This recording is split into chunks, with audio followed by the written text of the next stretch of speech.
Okay, we should be going live any moment now. All right, got about 60 seconds until it is 6 p.m. So let's hang out for a second. I see Abe is here. He said my wife started cleaning the washing machine, so I ran off to class. That's great. All right. Today's lesson's being a little bit different, and I'll go over that once it is actually 6 p.m. So just got a few more seconds here. You kind of hang out for now.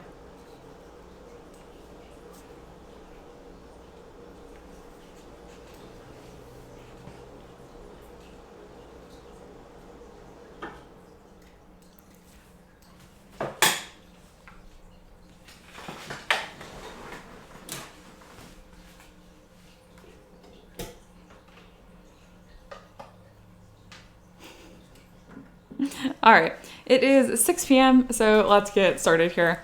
So this lesson's gonna be a little bit different. I know the beginning of the year can be very chaotic, so for the beginning of this February lesson, I decided to make it more like a review. I did the same thing at the beginning of January, which you can see here on the index for the archive of all of the classroom lessons I've done. Then the 5th, I did a ZBrush overview, and that was very beginner friendly, like how to open up files, what brushes are, all that kind of stuff. So I know the last 3 things that I covered were a bit more advanced, which is like UI customization, macros, sculpting hair, and intro to alphas. And of course, you can go back through and watch these lessons anytime, but I want to do a lesson covering these just so you guys can ask questions as I am doing it as well. Normally I save Q&A until after the lesson is done, but this one's being a little bit different since it is a review. I'm thinking the entire lesson, if you have any questions, no matter how basic, please do ask them. I know there's a lot of new people that are joining in, and it can be very overwhelming at first. So it can be nice to be able to ask questions directly and get answers immediately to try and like curtail some of the frustration with learning modeling and whatnot. So I'm not gonna do the very, very first overview of the ZBrush overview because it's a review of a review, and that just seems a little weird. But if you do have questions that are as far as like opening files, what brushes are, all that kind of stuff, I can definitely go over that. That's what this lesson is for. Please feel free to ask questions as this lesson goes on. I have the chat on my screen so I can see at any point in time. And without any further ado, let's do a quick overview about custom UI and macros and kind of like what those are used for and the whole point of it. Okay, so this is my user interface that I have. This is all custom. So you can tell because obviously it is pink and black instead of orange, and black is the default. If I go to preferences and if I click on config, I can click on restore standard UI, and this is what you guys see right off the bat. So it's obviously a lot different than what I have done.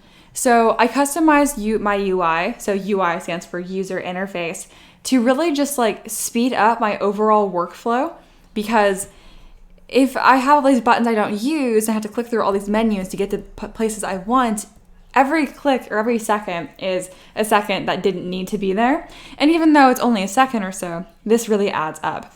Pretty much everything in this entire column here on the right, I don't use. I use this one, which you don't need to use that to zoom in. You could actually hold Alt on your keyboard, click your pen down, let go of Alt, and then move your pen up and down, making sure you keep your pen down the entire time. So again, that's not even a necessary button. That's just something that I like. So about UI customization, it's all about really just making things fit your own preference. So if you want to do that, go to Preferences, Config, and click Enable Customize. It squishes it down. I don't know why. And then you can hold Control and Alt to drag things to the center, to get rid of them. You can drag them around. Remember, holding Control and Alt and all that good stuff. I can go to my geometry tab. Say I use Dynamesh all the time, which I do. I can grab this here and move it over. And now I have my Dynamesh button right away instead of having to go through my subtool palette every single time to look for it. So that's like the general gist. Once you're done, click Preferences, Enable Customize, and then here it is. If you want to stay here every single time, you just click Store Config. I'm not going to click that because I don't want this UI. I do share my own UI I use, so you can click Load UI and go to the ZBrush files I have shared with you guys. And here it is, custom user interface colors, so that'll be my pink and black version, and that is the UI that I use. Obviously, it won't make perfect sense for all of you because I've created this for my own preferences and how I navigate. So speaking of, there are buttons here that wouldn't exist normally in ZBrush that I've created myself. A quick question. Byron says this is ZBrush full and not core. Yes, this is the full version of ZBrush. If you do have core and you're like confused why it looks so similar, it's because the user interface on both is exactly the same, which is why I encourage people to buy core to follow this course, because it's the same. So it's much easier to follow. I know that you specifically are new, so please ask any questions. I'm just kind of going through UI customization here, but this is just an overall, it's not like my usual lessons where I have a specific topic. It's more of an interactive one, just because there's so many new people that joined last month, and I know it can be very overwhelming to learn. Okay, so this is my UI I have. You can fast pace or shortcut entire processes in ZBrush by making one button. So I have a button here called panel loops. And if you don't know what panel loops are, all it is it's adding thickness to something. So if here, let me change my pen here. If I mask this area here and go to 0 thickness and click extract, you'll see that, okay, it's gonna be weird with me. Anyway, see how it's so thin, there's like nothing here, right? If I click panel loops, it's gonna make it a thicker object. And usually to do that, I have to go to geometry and I have to go to, maybe where do I even go? Edge loop. I have a bunch of different settings I have that are preset, and it can just be a huge pain. So that's why macros can be super nice, because at the click of a button, it'll do all those steps for me. So if you have any processes you do, say like every time you import a sphere, you Dynamesh it to a resolution of 32. That's something that that's part of your workflow of what you do every single time. I'm just making that up. You can make that an automated button by going to macro, clicking new macro. Always say no. I'm not sure. If not sure, press yes. Trust me, say no. And then go through what you would normally do. So I said what? Go to Dynamesh 32. So I can click on this, and now that is going to re-Dynamesh this to 32. So there we go. That process has now happened. And ZBrush recorded every single click that I just did. So I can go back to macro, click end macro, and it'll save as a text file because it's just seeing each input as a string of letters and numbers. And then go into your ZBrush files, which for me, it's going to be Windows Programs 86, I think. No, just regular. Pixelogic, ZBrush 2020. I always cheat. I just go up here and type in macro because I can never remember where it is. There's the folder, and then you can go ahead and save it in miscellaneous. So you can see the custom buttons I have made here, panel loops and divide no shrink. Once you save this, it will show up under macro right here. I didn't say that specific one because I don't want it. But you can see here's my divide, no shrink, and panel loops are both there. So just kind of something to keep in mind. Even if you don't know anything you want to streamline to one button, just know something that you can do to make ZBrush work for you. That's just kind of an overall overview here of making our UI work for you. These are all things that you can do. Again, this is a different lesson, so if you have any questions or you want me to go over anything, do let me know. So since we're covering a lot of things today, I'm going to move away from that and move into a quick demo on how to sculpt hair. So that's from lesson 11 if you want a very full in-depth lesson about this. And we'll do this quickly. And then you guys can kind of get an idea of like the sculpting process, and there's going to be a lot of things that I click through on this, so definitely ask questions if you have them. So the first thing I do, click B for my brush palette, and I'm going to grab this mask lasso. So now I can just very, very quickly draw out a rough hairline. Just like that. There we go. There's a hairline. Normally, people that are beginners, they'll grab on mask pen because it's the default masking brush, and they have to go through and manually draw out whatever they want. This is just a faster way of doing it. So I want this to be its own object. If you sculpt the hair directly onto the head, it's a lot more challenging to add proper volume to it. When in doubt, if you don't know to make something you're sculpting a new object, make it a new object. For instance, if I'm making a belt with like little potions and bags on it, I don't sculpt the bag onto the belt. I make a separate object that is a bag, and then I like kind of put it on the belt. That's a better way to think of it. So to extrude this, it will be subtool, extract. This is fine, these default settings. click on double, and it's going to make it twice the thickness. And now you have this like hair cap. We have a question here. So Terry says, I have a question about workflow at the beginning of a sculpt. Is it smart to Dynamesh right off the bat, followed by several divides to create subdivision levels? It depends what you're doing. But generally, I wouldn't Dynamesh necessarily. I would actually do Z-remesh. So we have the hair here. This actually fits with what I'm doing very well. The hair, for example. So in this case, because this is not hard surface, I don't mind how the polygons are laying. I will probably Dynamesh this. So you can see that the polygons are kind of every which way and whatnot. If I was going to do this for like a piece of armor, it would be very, very challenging for me to have to navigate all of these little triangles and messiness. That's why I can go to geometry and go to something called Z-remesher, and it's going to put a nice blanket of squares over this, essentially. See what I mean? And you can keep reducing the amount you have by clicking half. And you'll get less and less and less, and it's just a lot easier to work with whenever you're dealing with usually a hard surface. But in this case, yes, it's always important whenever you extract something or just at the beginning of a model to kind of check out what your topology looks like, how much you really plan to add detail-wise as well. So in this case, I'm going to choose Dynamesh because it's going to be sculpting. Terry said just playing around. The way I understand it is that Dynamesh deletes all subdivision levels, which makes sense. Yes, it does, because it just destroys the topology that created. That's a very, very good question. So I have the hair here, kind of just like mapped out. And what I do is I go in with my move brush and my inflate brush. I start adding some volume where it's supposed to be. I'm probably gonna give her some really short hair and just slick it back. That's just an example for today. Actually, I'll make it a little bit longer to show you guys how Dynamesh works a little bit more too. So if I hold Shift and F, that will bring up this wireframe. And then grab your move brush and you can kind of just pull the hair down to wherever you want it to be. So that's kind of a good length. I'm fine with that.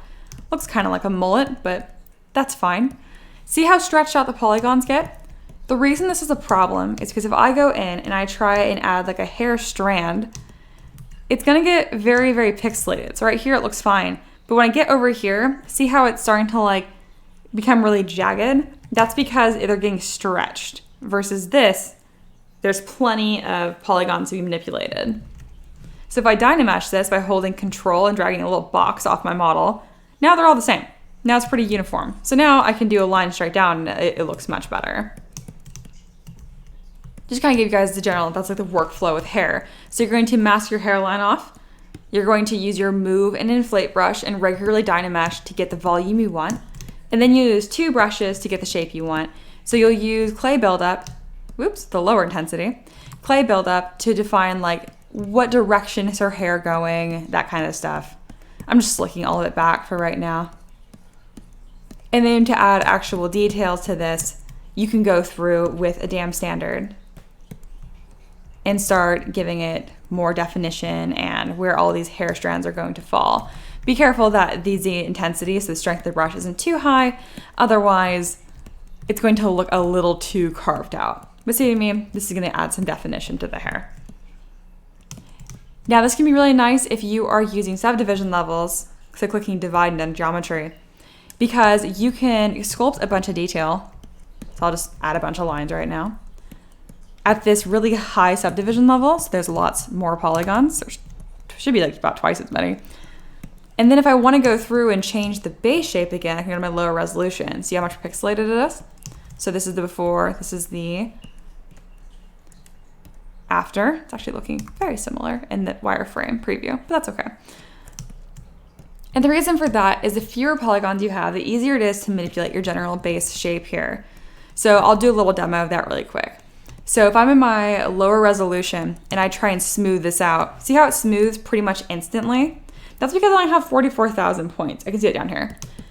But now if I'm at a higher resolution, see now I'm at 717,000 points, and I try and smooth it, I'm smoothing, I'm still smoothing, I'm smoothing, I'm smoothing. It took forever. So that can be a benefit of working subdivision levels. Do keep in mind that ZBrush was never designed for Dynamesh to be the best way to reach the maximum sculpting capabilities of ZBrush. It was meant to be done with subdivision levels, or really using them in conjunction. Just keeping that in mind, because ZBrush will eventually limit how much detail you can add to a model. So that's a quick overview for that. Again, asking you questions if you have them. You guys are doing great. And then intro to alphas. So let's quickly go over this as well. So for this, I will click comma to bring up my Lightbox. Lightbox is just a little organization of like different little pre-made projects and stuff. You also can access your own recent projects and tools and all that kind of stuff. It's just a little organizer. For some reason, it really confused me when I first started off. So I will bring up this dog. Here we go. I'm going to subdivide it a few times. All right, we have 511 points. That's plenty. And then now we can add texture to this very, very quickly. So for example, if I click on Dam Standard and I go to an alpha that has like a texture like these lines, for example, I can go through and I can really change the surface of this model. Now it looks really, really odd and really, really interesting because I have an alpha on top of that. So if the alpha before looked like this, it's just a little white line. So see this little orb here? I think white is pushed down and the dark areas are brought up or vice versa. It's just taking this grayscale flat image and interpreting it into a 3D space. So that's why this, for example, these look like scales and that's exactly what these are gonna look like here, but in a 3D space. If you want more control over them, just go to dots and change it to drag rectangle. Now you can like click and drag and it's a lot easier to put these things where you want them to be. This shortcut menu I'm bringing up, by the way, this is just with spacebar. And it's cool because wherever you press spacebar is where it's going to show up. So that's just a quick little overview of kind of like what I'm working on here and like what January entailed. Because I know very quickly looking back at it, you're like, well, I don't know what alphas are. I don't know what macros are. Now you can kind of like see this lesson, see a little preview of what those really mean. That was like a cool like 15-minute overview of that. For the most part, this is really opening up to you guys. As long as you're asking questions, I'll stay for up to an hour. Otherwise, I'll probably sign off sooner than later, so you know. Terry says, those details you're adding at the high subdivision level, right? Yes. Yes, I am. So that's a very good question. So these scales, for example, this is how they look in the high subdivision level. I'll do a higher intensity. And you can see that they're very, very clear for the most part. They're a little jagged on the edges here. But they're very clear because I have a lot of polygons to be moved. If I go to the lower resolution, it almost completely gets rid of them. So if I sculpt in this a low resolution, I can barely see anything. And notice when I go to my higher resolution, they don't show up either. So it's important that you sculpt like your high details at the top here, these high subdivision levels. But you always can go down to the bottom still and say if I wanted to make this dog have some higher shoulders and make him look a little bit angrier almost. I could even like put his ears back or something. Actually, dogs push their ears forward when they're mad. I always forget about that. Anyway, I can now go back to my higher resolution and the details are still there. Terry says, now say you wanted to pose a leg. You would / could switch down to lower subdivision level. Yes, you absolutely could. So I'd pick this guy, but his legs are put together. So I'll just go with the dog still. So this is a very good question because say if I go to my mask lasso here, I want to bend this leg for the dog. If I just bend this right away, it's kind of a harsh bend. Actually, not looking that bad for this example. Here we go.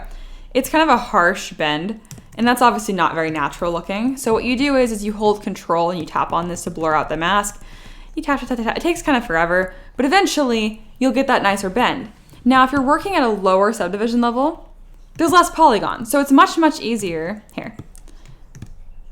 It's much easier to blur out these levels. So I hold control and tap. I only clicked on it once, and it's already a really nice gradient here, and it has a much nicer bend.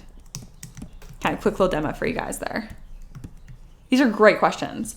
Sorry to keep asking about the polygons. No, it's super, super good.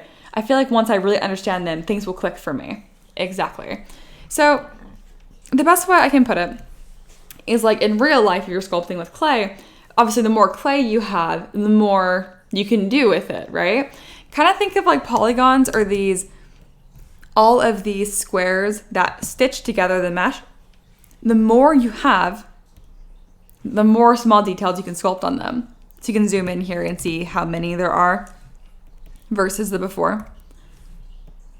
Because otherwise, the way what happens when you're sculpting in a digital program is it's interpreting this brush whatever I have selected as manipulating the surface of these squares. So if you don't have very many squares, they can't move around a whole lot. That's kind of the best way to think about it there.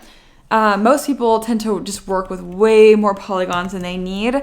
A general workflow I recommend is work in your lowest subdivision levels possible for as long as possible before adding detail. And like, really you want to make sure your base shape looks as good as possible, because no amount of detail work will make a bad model look good. For instance, this dog here, I have these scales on it, which is interesting. And the scales look good, but they're placed in a weird place, and the shoulders don't make sense, and he's all crooked looking. So overall, it seemed to me like it would have been better if I had sculpted this dog correctly, had a normal looking spine on him. Then these could be more interesting. Just make sure your general shape clicks or looks good before diving in too far with it.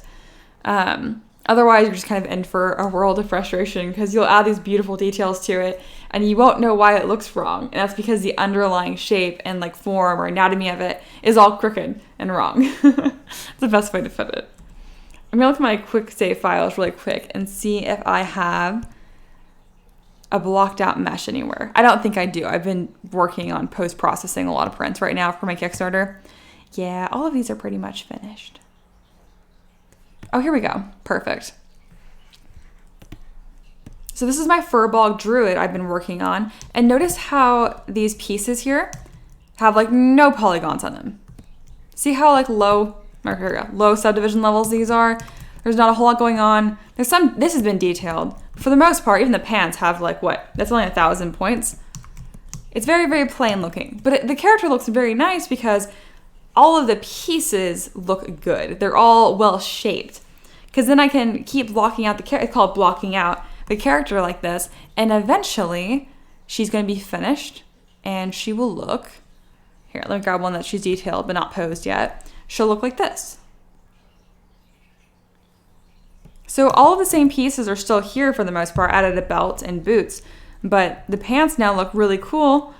But they have a ton more. This is 568,000 points. Before it was only 1,000. But I didn't need them before. So I add polygons and more subdivision levels, or I Dynamesh it when I need to.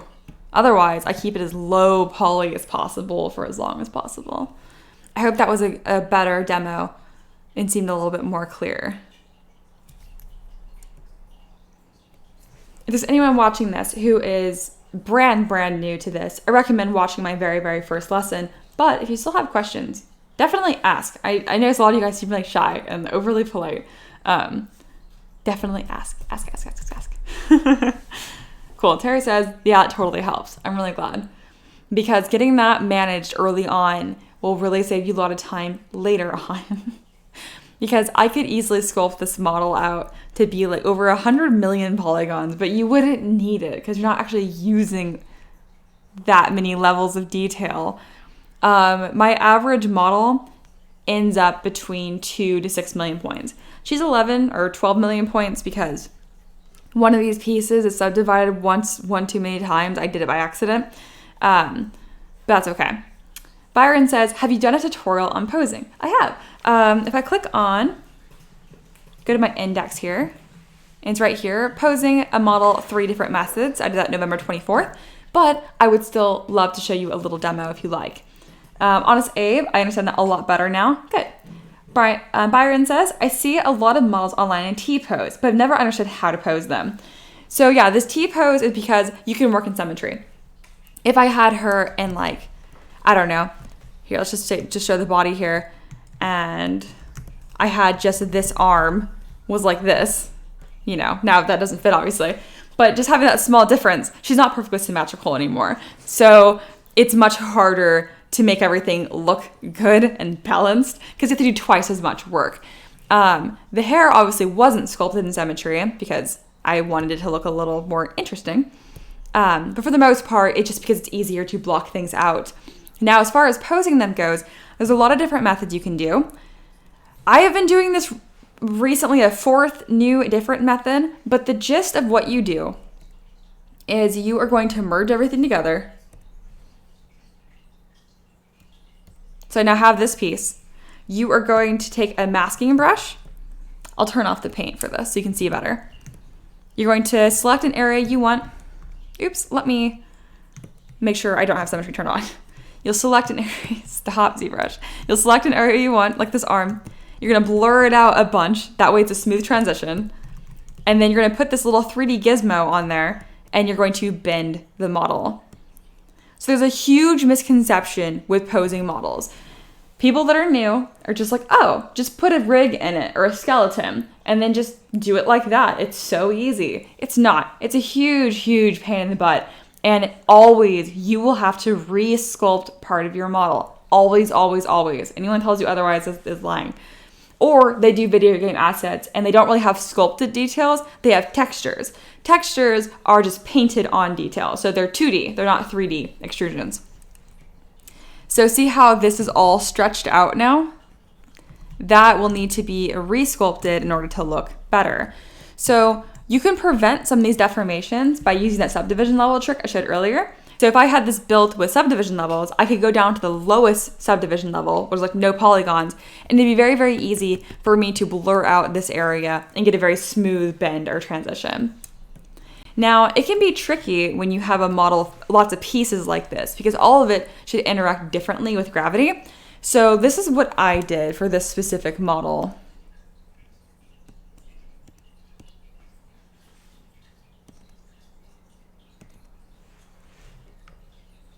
Okay, so what I did is I posed the body itself with no clothes on. The hand is separate because when you have a hand and a hip, it will merge together when you Dynamesh and it's a problem. So I keep the hand separate.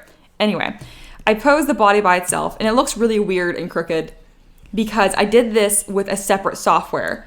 The actual body I sculpted looks like this. It's anatomically correct. It looks nice. This other one that I made was just similar body proportions, but really quick and messy. The clothes will still fit it. That's all that mattered. And then now I have all these clothing pieces and I will essentially go through the model here and I will individually put these pieces on. I will take this gizmo, I will position the not posed shirt onto her, and I will slowly make it fit. I did the same thing with the pants, for example. So the way that I did this is I grabbed a mask lasso brush, I masked half of the pants, because obviously before the pants were in a normal T-pose standing position, because the pants before looked like this, just like normal pants. So instead I just masked half of it and then I just adjusted it to her leg. It was a little crooked like that. And I used my move brush and I just pulled it into place. You don't have to do it like this. I just find it easier to pose the model when it's nude because it's just a lot easier to see. Otherwise, the clothing obscures a lot of the hip motion and it can be really challenging to see. Okay, where is... Oh well, you get the general idea there. There's something called, under Z plugin, if you go to Subtool Master, Transpose Master, you can rig your models here or click T-Pose Mesh. And what that does is it lets you interact with your pieces individually. So if you hold Control and Shift, it will select and hide just whatever you're looking at. And you'll just move each piece as if the model was already merged, but it's not. I did a bad job with that. Okay. The way Subtool Master works under Z plugin is it takes your model and it merges it all together because merging usually is a permanent process. So it merges it together and it lets you bend everything that you want. And then once you click T-Pose Sub-T, because that's the next step, right here. So you pose it and then it will go back and it will unmerge everything, but it'll keep the pose, which is great. Because then you have all your pieces, you can adjust them perfectly after the fact. So that's just, I hope that made more sense. But that's the general process of it. It does sound very complicated. But again, in an overview, you have building blocks to make up a model. You put them all together, you pose it as one piece, and then it lets you split them up afterwards. That's the point. Terry says, switching gears a bit, I feel like I could use tools a lot better. The way I understand it, ZBrush saves your current tools as sub-tools during a session. Sometimes I'm working on something and it doesn't seem to do anything. Then I see it's up in the tool section as a single subtool. I noticed today that I can append a tool back into my subtool area. Having trouble wrapping my head around it. Yeah, the tool thing I think is a bit nonsense. I don't use it very often, actually. So what Terry is talking about is here's your tools. So I have, do not switch. I have a cylinder here. I have just my posed model. I have my unposed model. So all it is that you can make, I can go to the cylinder right here and I can make a beautiful great sword or an axe or something.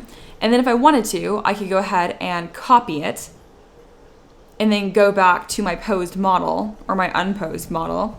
And then I can insert, this is where your tools show up. I can just insert it from here. That's the biggest thing. You can just make it as something else within the same ZBrush project and just pull it in conveniently. That's all it is. It does seem really weird. I don't use it very often. I just make everything together. If I was going to make a weapon for her, I'd probably just append a cylinder and then just solo it. So this is the only thing that I see. And I would start mapping out like the hilt of the sword and I would just do it like that.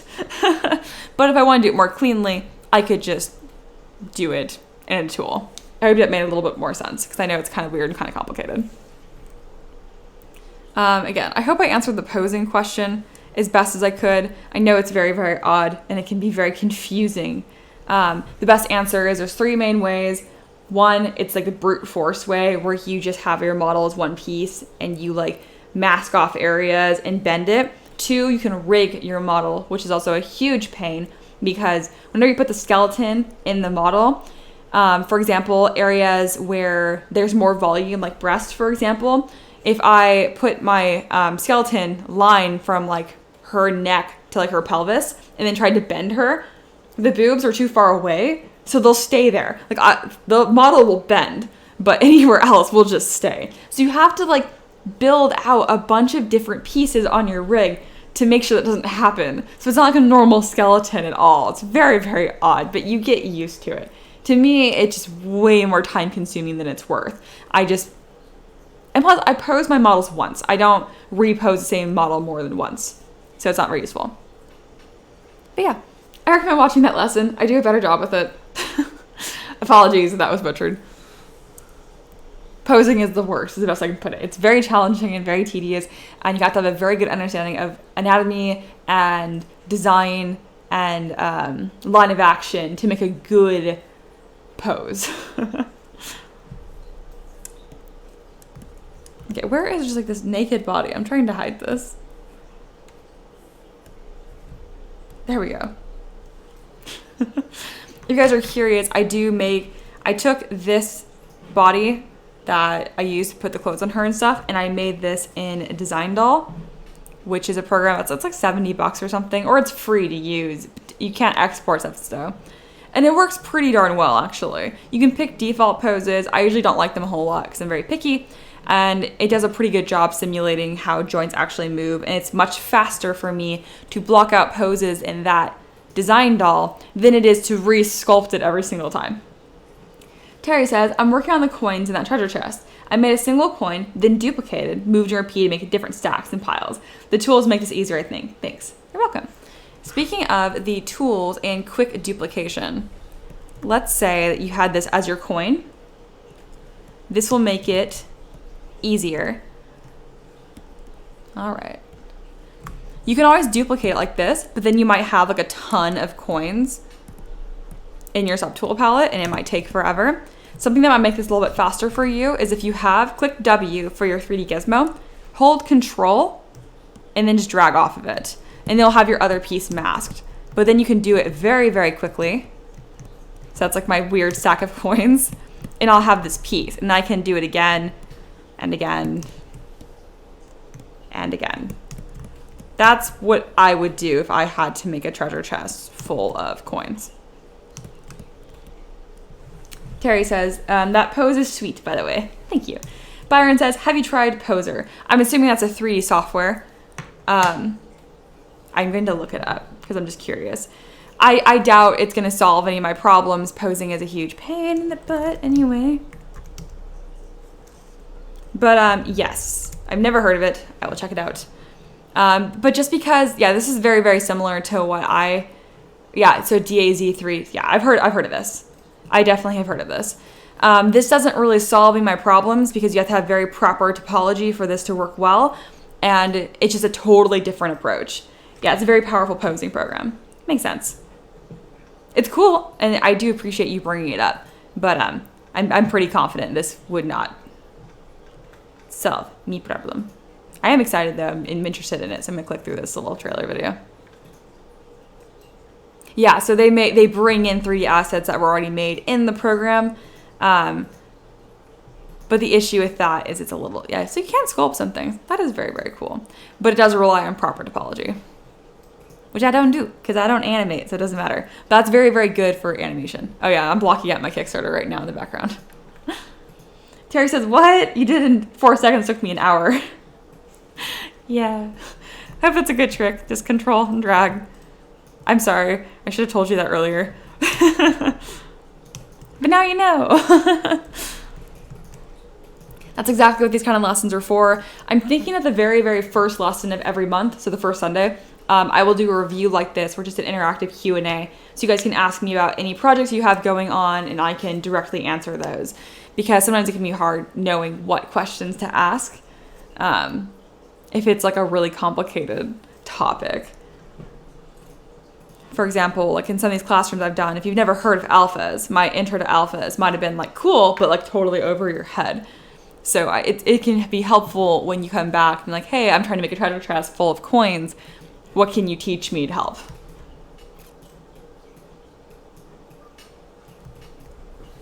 Terry says, what I like most about that is it pre-merges everything. Yes. What's also cool about it is if I hold Shift F, it does have its own poly group as well. So if I take this group and I duplicate it into a different piece, I can still like have them as separate pieces, is what I'm trying to say. It also auto masks them. So I hold control and drag this off. So if I just want to duplicate it but pose it easily, I can split mask points and have 2 different pieces as well. But yes, I hope that was helpful. I'll hang out for another 10 minutes or so. After that, we'll be being pretty close to an hour here. But questions? If you guys have any questions, that is what I'm here for. Like always, I'll be live streaming every Monday, Wednesday, Friday, just working on my own personal work and Kickstarter and Patreon stuff.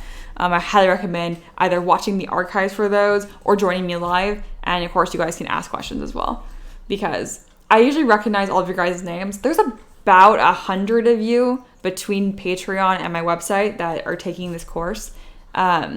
Most of you are international, so you can't join the live sessions, which is totally, totally fine. But definitely ask me questions. I will probably recognize your name, and you'll get a little bit priority for sure, even if it's live in public.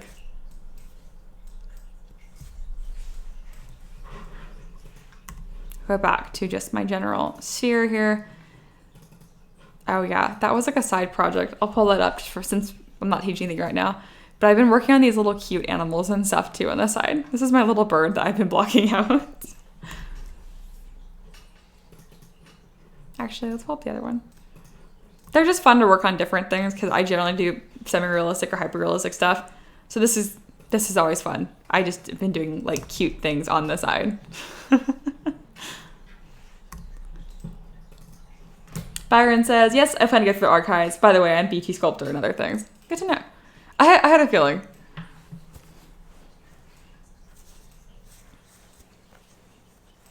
The very, very first lesson I have in the for the classroom session, I didn't have a great mic or web camera because I didn't expect this to go as well as it did.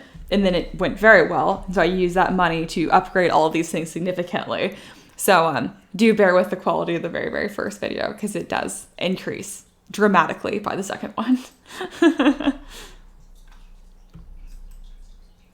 Yeah, if you guys don't have any other questions, I will probably sign off. Thanks for joining and obviously being interesting. I know today is Super Bowl, so most people are watching that, which is totally fair. I don't care about football, so I figured I'd just do class anyway.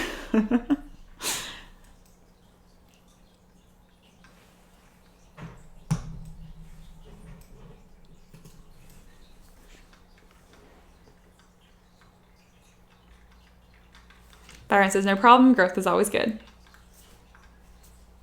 It's not terrible. It's not great.